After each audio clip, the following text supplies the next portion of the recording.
Welcome back to Transfer Talk. We can speak live now to our South American football expert, Tim Vickery, who is in Rio de Janeiro for us. Tim, great to see you once again. Manuel Ugarte, we've talked about him for most of this window. It looks now that Manchester United are going to get their man. It does, yeah. This is what we always expected at the end of a kind of transfer window poker, that he would end up at Old Trafford. Just as an aside, you wonder where this leaves Andre, the Fluminense central midfielder, who was linked with Liverpool last year, and Fulham pulled out last week. We understood that he was plan B if United couldn't land Ugarte. Could be some late interest here from Nottingham Forest, who've obviously lost Danilo to a serious injury. Because Andre is a terrific central midfielder, recalled by Brazil, may well start next month in World Cup qualification. But Uruguay's Manuel Ugarte, yes, it looks like he's ended up where we always expected him to be, at Old Trafford. And when you look at his style of play, he's obviously a combative midfielder. He gets around the pitch very well. Does he become a fan's favourite because of his style of play? Yeah, I think superstar would be laying it on far too thick. I mean, I don't think he would see himself in that mould. It's before the time of most of you fine gentlemen, but a little bit like Charlie Watts drumming for the Rolling Stones. Let Jagger and Richards prance around and get all the plaudits while you hold the fort behind. But I think it's such a good fit, because we saw through last season, and especially in that curtain raiser against Fulham, that hole in the centre of the United midfield, how easy they were to play through. He is the man, I think, to fill that hole. And what a start he could have if United decide they can get this done. They decide to throw him in the deep end, because there aren't many more rivalries fiercer in England than Manchester United at home to Liverpool. And with Liverpool looking so deadly on the transition, that could really be a welcome to the Premier League, Manuel Ugarte. Hi Tim, good to talk to you. Forest looking at a striker. Who are they looking at? Well, they've looked at a number, but one that they've had a bid knocked back for is Pedro of Flamengo here in Rio. Now, he's a Brazil international. He's in the Brazil squad. They took him to the World Cup, although they didn't get a lot out of him. Now, Flamengo have knocked back this bid. It was something like 20 million euros. Flamengo value the player much, much higher, although he is 27. He had a go with Fiorentina a few years back, who gave up on him more or less instantaneously. But he's an absolute idol here. I would love to see it happen, because he's a player that intrigues me. He's technically brilliant. He's wonderful in the penalty area, but he's not quick, and he's not great back to goal. And outside the penalty area, he doesn't offer a great deal. So this could well be a player who's more suited to playing with a big club in Brazil, where the defensive lines are deeper and that the game is happening more in the opposing penalty area. He may lack the kind of mobility that a club like Forest would need from a striker. But as I say, I think this is very, very unlikely to happen unless Forest significantly up their bid.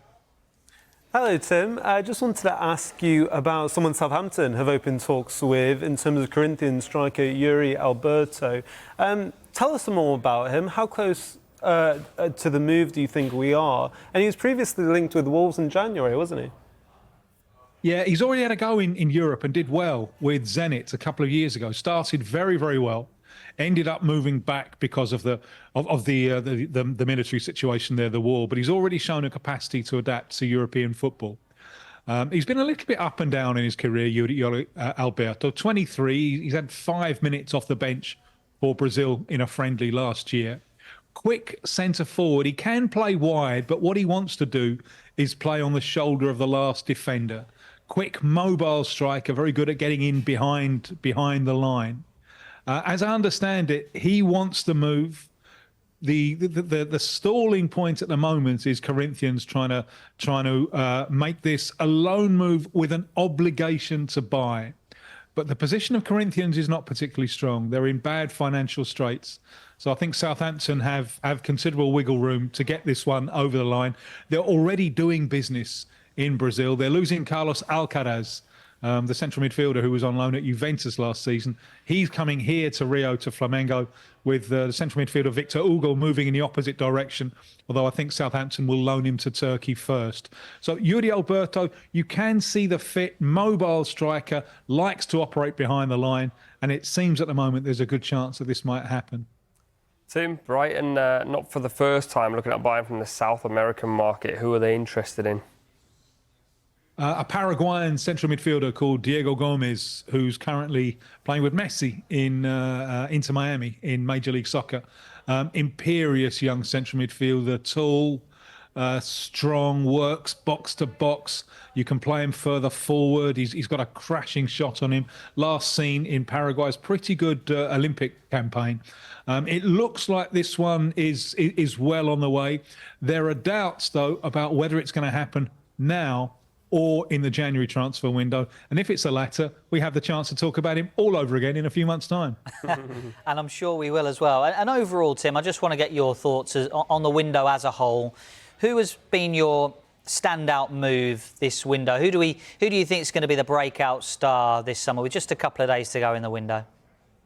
Yeah, a couple of trends have interested me. One, which I'm sure has flown under your radar screen, is young South American talent going straight to Saudi Arabia. When Wesley, Corinthians winger, was linked over the window with a number of Premier League clubs, he's going to Saudi Arabia. Trend in the Premier League, more players, we've seen this over recent years, more players coming straight in from South America, especially from Brazil. But the move that I think really stands out is Savinho to Manchester City. Now, Brazil, since 1992, this for people of my age is an astonishing statistic. Since 1992, Brazil have now produced the 6th most players to have played in the Premier League.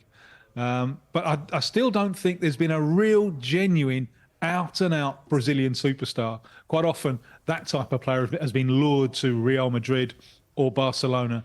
Savinho could be the one. Very promising start with Manchester City. So that's the move, I think, that interests me most in what we've seen so far over the transfer window. Savinho to Manchester City. Yeah, he certainly looks very, very exciting. Tim, thanks so much, and thank you for the window. We absolutely love having you on, so thanks again.